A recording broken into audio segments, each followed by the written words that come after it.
Welcome to the Russian Food Podcast.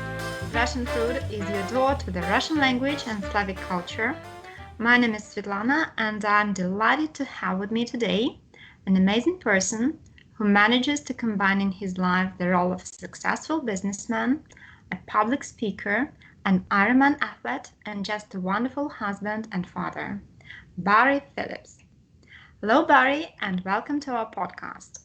Hello, Svetlana, and thank you for such a kind introduction. I almost didn't recognize myself there. But it's true, it's about you. And thank you very much for your time. I know that you're a very busy person, so I'm very grateful to you for finding time for us today. I know that you have had a lot of success in different spheres in your life. What does your motivation come from? What inspires you? Yeah, that's a great question. I've often asked myself the same thing. I guess I'm just a naturally curious person, and I love going after new experiences. I love setting myself challenges to see what I'm capable of.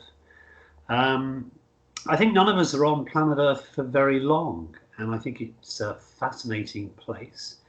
So I guess I just want to make the most of it. Also, as I get older, I like trying new things and succeeding at things that I've never succeeded at before. I guess that helps me feel young. So I hope there's an answer in there somewhere. Yeah, I just like new things and just going after things. Okay, so that's great motivation. And another question is really very, very interesting.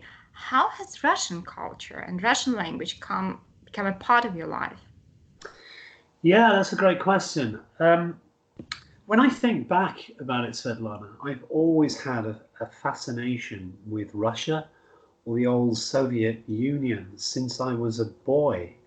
I can remember watching on the news the May Day parades when they used to wheel out Brezhnev, and you could see him on the balcony with his big, thick eyebrows, and you'd see all the Russian tanks go past, and it just fascinated me as a boy. And I think because we knew it was such a different world, and it was full of secrecy, that I was just utterly fascinated by it. And I got behind the Iron Curtain first time when I was 17, and I've been going back ever since. And my mum, when I got married to my wife, who's Russian, she said, you were always destined to marry a Russian woman.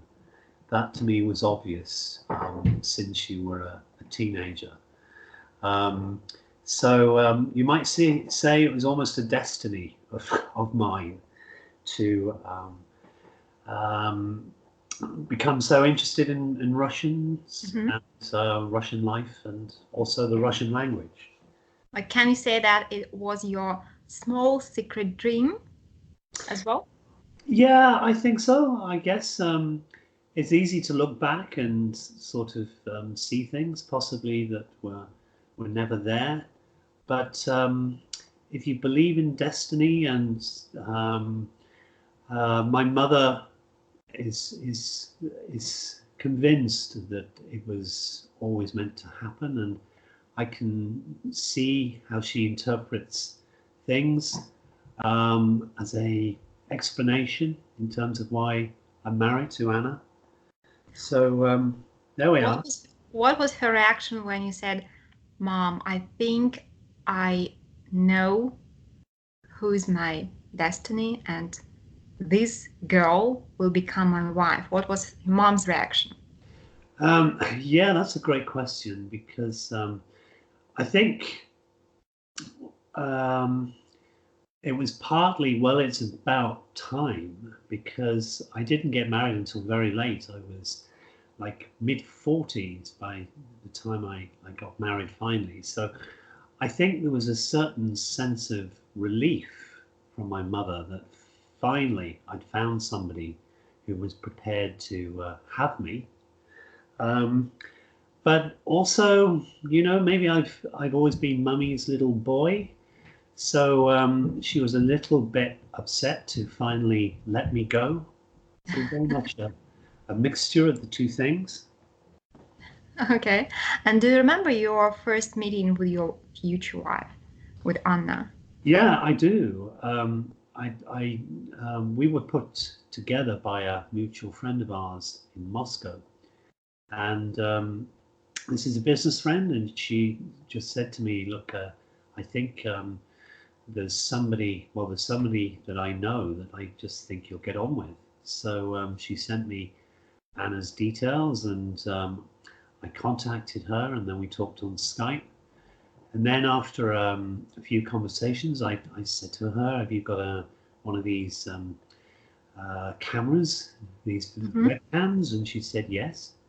And she said, "Have you?" And I said yes. And so we said, after three, let's turn them both on. So we counted 1, 2, 3, and we turned them on, and she appeared. And she appeared to me to be a very attractive woman. I thought, I've done very well here. And she didn't hang up the line, so I thought, okay, I'm still in with a chance.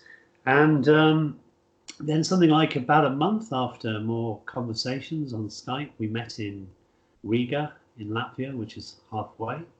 Mm-hmm. And we just really hit it off. And almost, I don't know, 7 months later, we were married. And then 12 months after that, we had our first child. And I tell you it now, and I still don't believe it. It just sounds incredible, Ryan. And I tell people I haven't seen for years and years and years, and I still don't believe it when I tell them it.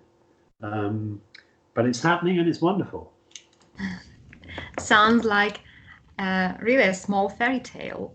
It does. Yeah, it really does. And I'm just very lucky. That's how I feel. Just very lucky. Yeah. You're really very, very, very lucky. Yeah. I know that. I believe that. Yeah, me too. Okay. And why do you find it important to be able to speak your wife's native language? I know that you study Russian, and also know that Anna speaks perfect English and there is no language barrier. So what is your motivation here? Yeah, well, my motivation, I guess, is that I made a promise on our wedding day, when I was feeling terribly dreamy and romantic, and I promised her that I would learn her language. And at the time, I didn't know just how damn hard Russian was, and I'd heard, but I didn't believe that it was as difficult as people were saying it was. So that was when I promised her, amongst many other things, on our wedding day. I said, okay, I'll learn your language. And I wanted to, because her parents don't speak any English. And I just felt it was really important, if we were going to have children, for her not to leave, for us as a family not to lose that connection with my daughter's Russian heritage. So it was really that day that I began the journey to learning her language. Okay, so can you say that you said yes twice? First time to your wife and second time to another lady called Russian language? Yeah, exactly right. It was certainly a yes and a da, should we say. And I think both were very big, and both required an awful lot of commitment. But I'm still with both ladies, you might say. So that's good. Okay, as soon as they make you smile and feel happy, I believe they should be. Well, one has given me a lot more trouble than the other, but I'll leave you to decide which one that is. Okay. Concerning the travels, what were the first difficulties you faced when you started to learn the language? Do you know, the biggest was my own psychology because at school I had always been really bad at languages. Um, I just didn't even get anywhere close to sitting an exam in French because I just wasn't good enough. Um, and French is considered to be one of the easiest languages, foreign languages to learn. So I was having to deconstruct all of that and think, okay, well, just because I was bad at languages at school, it doesn't follow that I won't be able to learn Russian. So it was a big psychological thing to sit down and think, okay, if I'm going to do this, there's no point coming to a lesson and thinking, I can't do it. I'm not clever enough, or I'm just not naturally gifted for languages. So there was a lot of reverse psychology going on, and a lot of fighting myself at times. So I think that's the biggest. I mean, there were others. Russian is difficult insofar as just trying to hoover up vocabulary. There are times that I use word association a lot to try and remember words, but sometimes you just see a Russian word and it just reminds me of absolutely nothing. Okay. So that's really difficult. When you try and learn words by association, and you can't associate it with anything, then all you're left with really is just repetition and just looking at it and saying it as many times as you can in the hope that it will go into your head. So there's a lot of obstacles, but learning a language is tough, and if you're serious about it, you have to realize it's not going to be an easy ride. Yeah, it's true. But how much time does it take you to learn some new words? Maybe have some secrets how to do it. Yeah, if I can't associate it with something, then I try to pick out certain words that always mean something to me, which might start me off with something which is at least visual. So I've noticed in Russian you get quite a lot of words that start with voz, and when I see voz, I just think of voice. So I imagine an opera singer. You have quite a few words that begin with raz or have raz in there somewhere. And in English, we have a expression going out on the raz, which means going to a party to get drunk. So when I see raz, I think of parties. And that helps to sort of build a picture in your head of things. So I use that visualization quite a bit as well.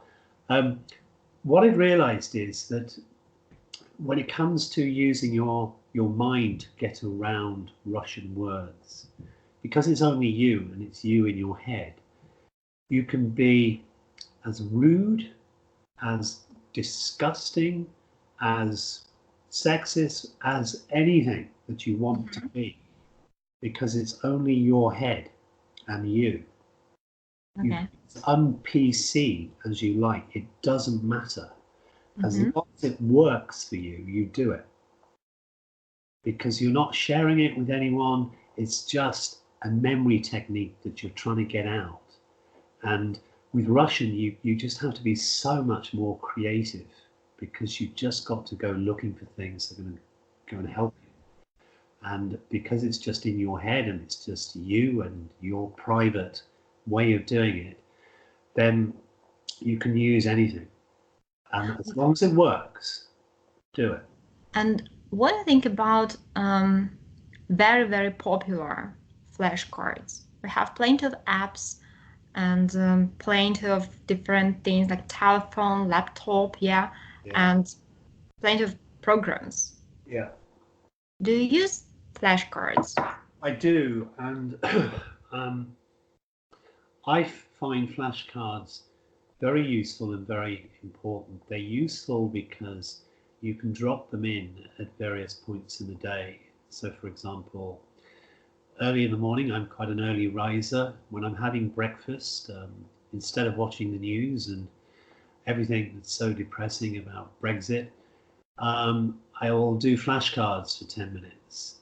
And for me, the great thing about flashcards is that you can test yourself. And testing yourself is a really important part of learning, because if you're not careful, you'll sit down and you'll do some Russian for half an hour. And if you're not really focused and you're not really concentrating, then it might just be you've done half an hour, but you haven't really learned very much because you haven't got into deep learning. And so flashcards are just a very great and immediate way of testing what you've learned. So I think if everything I did was just through flashcards, I'd find it really quite boring and monotonous. But they play a very important role in my toolkit. You know, that they're one mechanism, one tool that I have that really helps. Okay. And what about grammar? Russian is known for its complex grammar, yeah? What has helped you the most to understand that? I think two things. When I was at university in the evening, I did German just for fun, if you like, and there were many times that I thought, why am I doing this? Because I don't need it, and I could be doing other things. But I'm so glad now I did German just as an evening class at the university, because it introduced me to accusative and dative and genitive. And that I understood when going to Russian. I didn't have to, learn all those words and parts of grammar, because I remembered what each of them meant or did from German. So that helped. But I think the other thing that's really helped me with learning the cases and particularly the grammar is that I try and visualize the cases as being brothers and sisters. And so accusative and genitive, I tend to visualize accusative as being the very big, strong, oldest brother. And then genitive is his slightly younger, but also still very strong brother. And then I have dative is the oldest sister. And I tend to try and build stories around these characters, and I try and see each different accusative, genitive, instrumental as being a character. And that helps a lot, because when I hear a rule about one of them, about accusative, I just see that as making sense. Accusative, I think, is strong because it doesn't really change very much. And genitive is almost just as strong. It's inanimate, or accusative is animate, doesn't change very much, and you just go along further and further, and it can tell a story in your head, and that helps a lot. Okay, very interesting approach.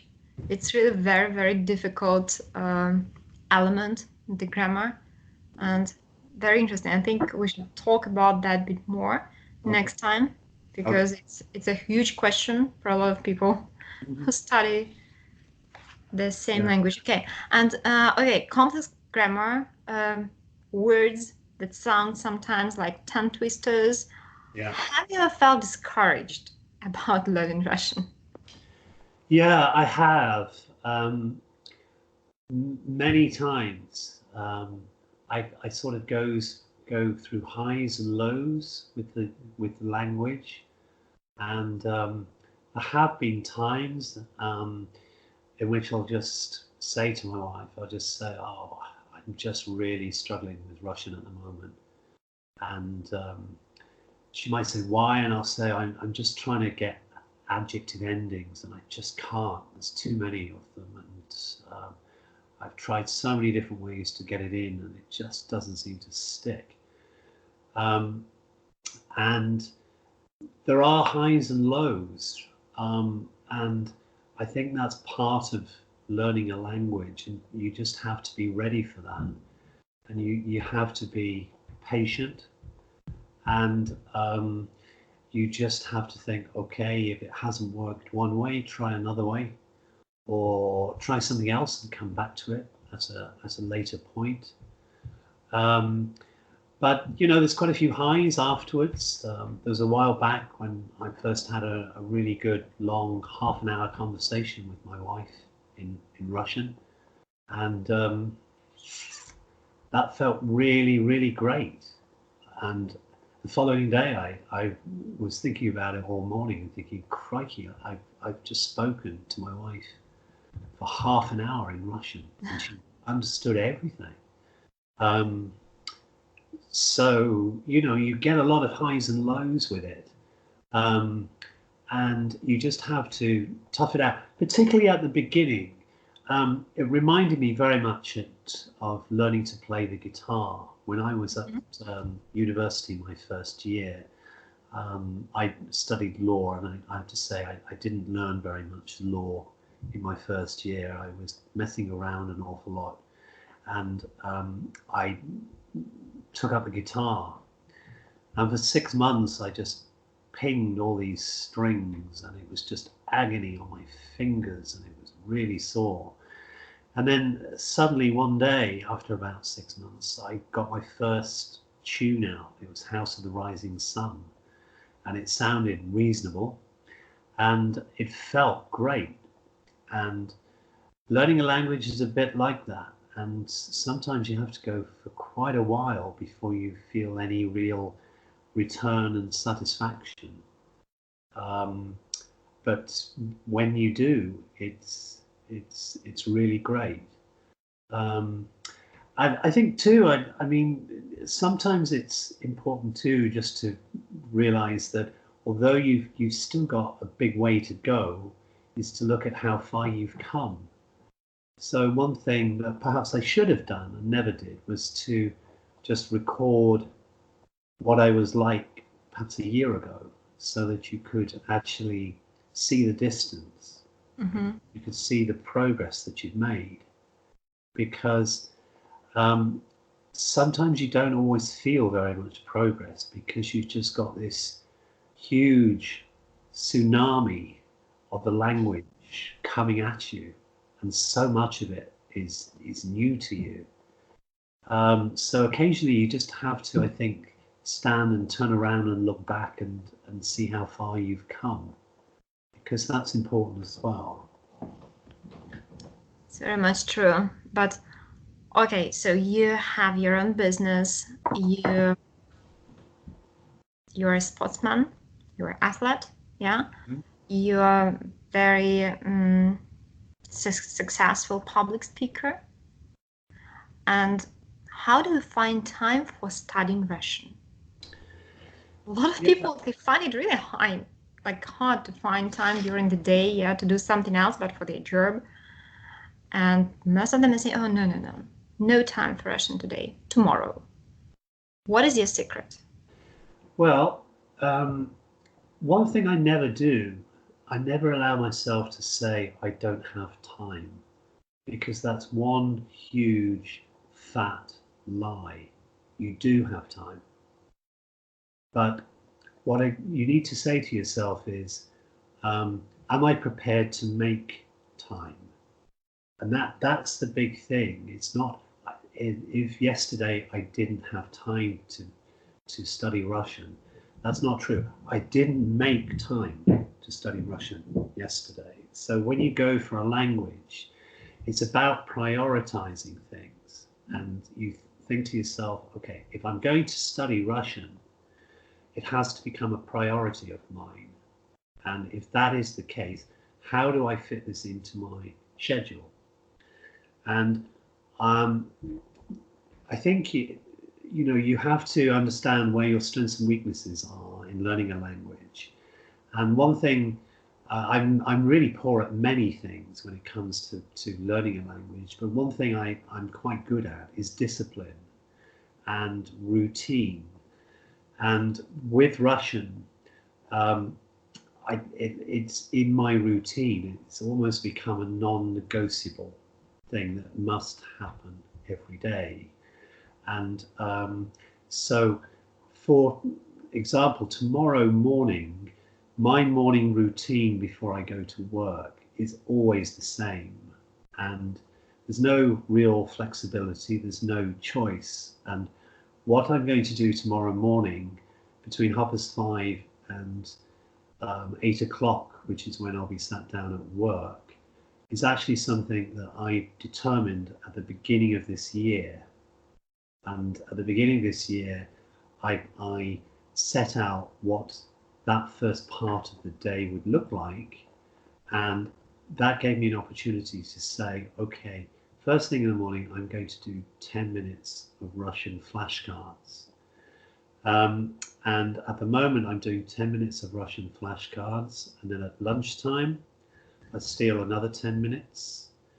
And then usually every day I'll do an hour on Skype, Russian lesson with a tutor. And then before I go to bed for 5-10 minutes, I try to do another 10 minutes. And it's only 10 minutes, but those 10 minutes add up to half an hour every day.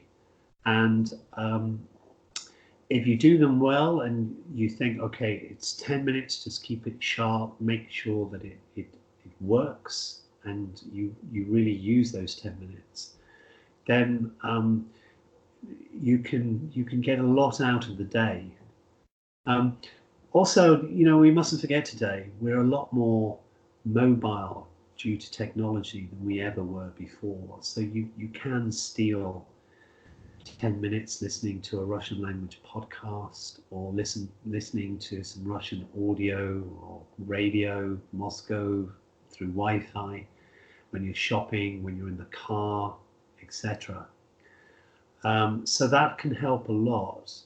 But I think for me, the answer is routine and making these things non-negotiable. You do them, and there's almost no decision. You do them. It's 7 o'clock in the morning, you do it. 10 minutes, you do it. It's lunchtime, 10 minutes, you do it. And try and avoid having conversations with yourself, because conversation that says, shall I or shall I not do this, usually doesn't go well. It's usually, I'll do it tomorrow. Yeah. So avoid the conversation and try and get yourself in some sort of automatic mode where you actually remove the opportunity or the conversation with yourself as to whether you're going to do it or not. You just do. You do it. Okay, so that's actually the technical part of your Russian language life, yeah, when you study the language. And I know that your wife also supports you in the learning the language. And how much Russian do you speak at home? Yeah, that's a very interesting question. And the answer might surprise you. And it's not very much. When I tell people that I can speak some Russian, and they know that I'm married to a Russian woman, they seem to think, oh, well, that's easy to do. Your wife teaches you. But my wife, by her own admission, would say she doesn't really understand the real nuts and bolts of the Russian language. So she says, look, I'm not really the best person to help you here. If you're asking me why this word ends in A when it should end in I or something. I can't give you an explanation. I can only tell you that it does. So when we've tried and I've asked her a few things, it's actually led to quite a bit of frustration. So in terms of actually learning the nuts and bolts and the grammar of Russian, I've tried to do that somewhere else. Occasionally she will speak a bit of Russian to me, or I'll speak Russian to her. But by the end of the day, when I come in from work, I'm really tired. So I guess I'm a bit lazy, and I choose not to speak in Russian. But the one thing that I do, she will speak a lot in Russian to our daughter. We have a daughter, Alicia, she's 5, and we want to bring her up bilingual. So the rule is that she speaks in Russian to her, and I speak in English to her. And so when Anna is speaking Russian to Alicia, I try to follow that, because that's a very good Russian lesson. You see the language in context, and so that helps a lot. Okay.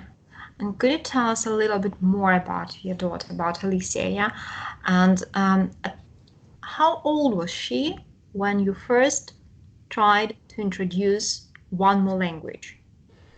I think we agreed before she was born that we would try to bring her up bilingual, and I think in the early days it was me that was reminding Anna of the importance of speaking Russian to her.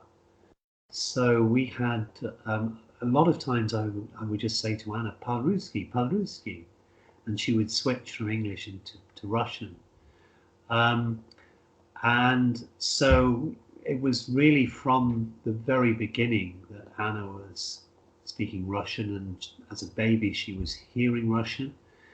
And also Alicia's Dedushka and Babushka would be over from Moscow quite a bit, and so they would speak Russian to her. But I think the big turning point was when she was about 3.5. Dedushka and Babushka, they came to stay for 3 weeks, and for 10 of those days, Anna and myself, we left. We went and did a meditation course in the south of Ireland. And one of the reasons we wanted to do that was because we knew that Alicia would just have Russian only. And at that time, Alicia was understanding a lot of Russian, but she wasn't speaking very much Russian. And we came back after 10 days, and we kind of sneaked into the house, and we just listened at the door, and we just heard our daughter speaking really good Russian. And so we thought, okay, we've cracked it, and ever since she's been happy to switch from English to Russian and Russian to English. And just this summer she was in Moscow for 2 weeks without us, and one of the reasons to send her to Moscow was we just knew she'd get intensive Russian and be immersed in the language, and she came back much more confident in Russian. So we need to keep an eye on it and keep watching it and keep working on it. She goes to a Russian language school on Saturdays, where she plays with other Russian speaking boys and girls. She'll watch Russian cartoons in the evening and talk to Babushka and her cousin Arton, who's much the same age. She'll talk to him through Skype in Russian. That's really great. There's many opportunities. Okay, and how close are you with your Russian part of the family, your mother and your father-in-law, and actually what language do you speak when you are with them? Yeah, I'm very close. I'm very lucky. Again, I have a a model mother-in-law. I don't know about in Russian, but in English we have all these very unkind mother-in-law jokes. Um, None of them apply to me because I really like my mother-in-law. She comes for 3 weeks and people say at the end of it, oh, you must be pleased she's going home, and I'm not. I'd like her to stay longer. So I have a really good relationship with her, and also with Jedushka. He's very relaxed and easygoing. Of the two, I find Babushka much easier to understand. She'll slow down her Russian, and she'll use Russian language, what Russian words that she knows I have a chance with. Whereas Jedushka, he's not so selective with his language, and I find him a lot more difficult to converse with. But it's a really good relationship, and Alicia's heritage, Russian heritage and lineage is fascinating. Until recently, Alicia had a great babushka who was living in Yaroslavl in Russia. And she was a fascinating lady. She remembered the day that Russia and Germany went to war. She had a mother who played a very active part in the 1917 revolution. So Alicia has a fascinating family tree that one day I hope we'll really learn about, and she can learn about the people that she's come from. So that's another reason why I wanted to know the language. She needs to keep that strong connection and have a sense of where she's from. Yeah. And what about the traditions and holidays? Yeah.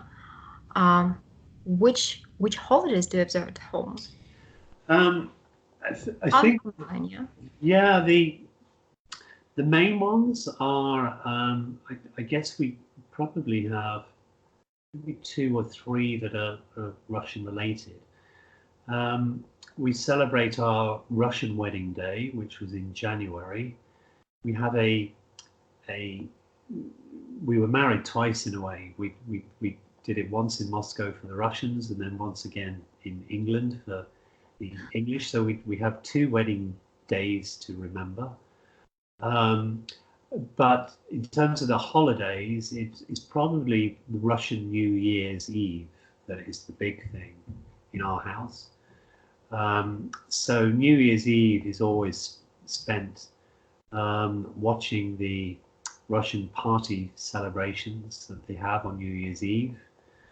And at midnight, we all stand and we listen to Putin, and we listen to the national anthem with our hands on our hearts, and we have a very big Russian moment. So that's a load of fun. And it's been interesting for me just to see how they celebrate New Year's Eve and the patriotism that is around it all. And the party that they have with all the celebrities, all plastered in cosmetic surgery, all 50, looking 25 years of age. In fact, I think they look younger every year we tune in on New Year's Eve. They're getting younger every year. So it's fun. I think it's because of very, very positive mood, Yeah. Yeah. Okay, and what about politics? How often do you actually discuss politics when you meet all together? Because it's very, very, very popular topic to discuss. Yeah, well, Jedushka is very interested in politics, but I like the way that he goes to it. He is trying to understand and educate himself rather than superimpose his views on other people, and certainly his views on me. And we both explore it because when there's a thing that's happened involving Russia and Britain, then Jadushka will have some very different explanations to the explanations that I will have for it. Great examples is when the Malaysian plane was shot down, and also when there was the poisoning of the two people in Salisbury in England. We both had just very different explanations as to what were the causes and who was responsible. And on one level, it's just fascinating that you can have such very different conclusions. But on another level, it's a little bit dispiriting and a little bit disheartening, because we're so far apart that somebody's lying big time in all of this. And, these are, or should be, very reputable people. And somehow the truth has got terribly lost somewhere. Yeah. And that is quite dispiriting when you think about it quite deeply. On one level, it's quite funny, but on a much deeper level, it doesn't reflect too well on humanity.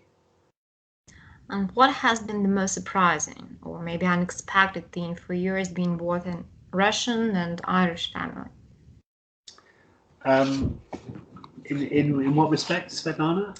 I mean, like, what is the most surprising? What was your hugest surprise when you became a family? Because right now you have part of your heart belongs to Irish traditions and Irish style of life, and part of your heart belongs to Russian style of life.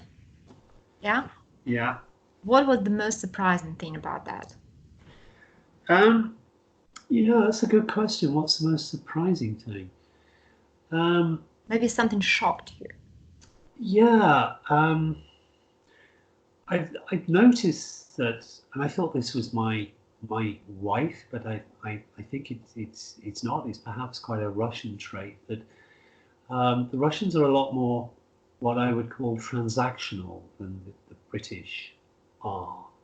I've seen Anna negotiate in shops or when we're in restaurants, and how she insists on getting proper service and the right table and the right food and so on. And so they just seem to me to be very good at getting what it is that they want at that moment. Whereas the British are a little bit more concerned about the relationship and perhaps their own reputation. So that for me is quite a big thing, that the Russians seem very transactional. They're just very focused on that particular issue. Whereas the British, they tend to think, well, okay, we might need to come back to this shop, or we might need to come back to this restaurant. We might be remembered, so let's just remember our future reputation, or think about that for when we're coming back. Whereas the Russians just seem to sort of say, okay, no, I just want best service right now, and I will negotiate until I get it. So that's a thing that it's taken me a while to get used to. But I think we have a lot more things in common than we have in terms of differences. And a big difference which I notice when I go to Russia is that, and when Russians come here, a lot of Anna's family will say that she feels that the people here are very approachable, very polite, use eye contact a lot, and a lot of big smiles. And I don't see a lot of that in Russia. And I think in Russia you have to be a lot more patient. But the patience pays off, because once you get through that first bit, that first encounter, you just find fascinating people, the other side. So I probably those two things. Okay.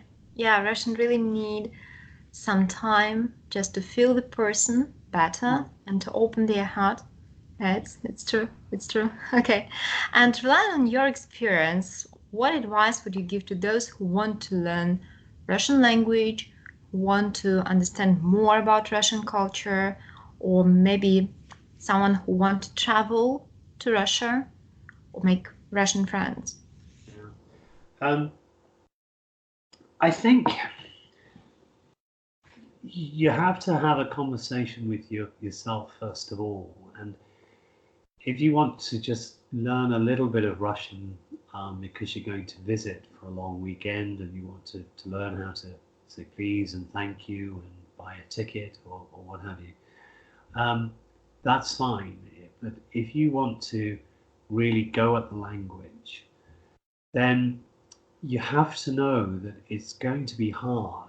And I guess my advice would be is don't get seduced by all these offers that you can see on the internet or through social media, these promises that these great different systems can have you really useful in Russian in 3 months' time, in just 3 months. It's not right. You have to really be patient, and you have to be prepared in your own mind for a lot of hard work. I'm afraid there's no shortcuts. Maybe one day they will invent something, a translator you can wear around your neck and it automatically translates for you or something. That would be great. It would be really great. But until such time, you've got to be prepared to put in a lot of hard work. Learning any language is hard work, and learning Russian, I think, is particularly hard. But there's lots of other benefits other than just being able to communicate with people. I do feel that since learning Russian and starting to learn Russian, I am exercising a part of my brain that otherwise wouldn't get exercised. I'm sure if you were to speak to a neurologist, they would point to a part of the brain that is regularly exercised when you're learning a language. And they might say that, that really wouldn't get much exercise other than when you're learning a language. So that is a big benefit, because as you get older and you worry about things like Alzheimer's and things like that, whatever you can do just to stay healthy and to keep that sort of stuff away has to be worth doing. So exercising your body is important, but also your mind, and using language to do that is a great way, because an hour of Russian and Russian grammar, if that doesn't get your mind exercised, nothing's going to do it. Can we say that the Russian language is a sport for you? Yeah, it's certainly a mental gymnasium that you're in, and it's a damn good workout. If you do an hour's Russian class, if it's been a really good lesson, you're really tired at the end of it. It's like coming out of a gymnasium and you've really gone for it on various machines. You come away and you're really tired. And I think it's the same with learning Russian, that if you've had a really good lesson, you're going to come away and you think, whoa. But your mind does feel stretched, and it does feel like something that you've really benefited from. Yeah. Thank you very much, Barry. Thank you very much for sharing your story. And I believe that everyone who is listening to us, got inspired from your success and your family's example. And thank you for being on our podcast. I hope that maybe one day you'll have a bit more time for us, and I will be happy to ask you a little bit more about your grammar technique, because I know that it's really unique. Oh, okay. And I think it would be very, very helpful for a lot of people who try to master this very interesting Okay. language. I'll happily share it. I wasn't aware that it was so unique, but if it works for people, then happily share it, because any pain that you can save people has to be a thing worth sharing and worth doing. So I'd absolutely love to come back and at some point do that with you, Svetlana. And thank you very much for your questions, and good luck with the podcast. I'm sure it'll be great, and I'm sure many people will find it very useful. Thank you very much, Barry. It was a real pleasure talking to you. You're welcome. Bye-bye. До свидания.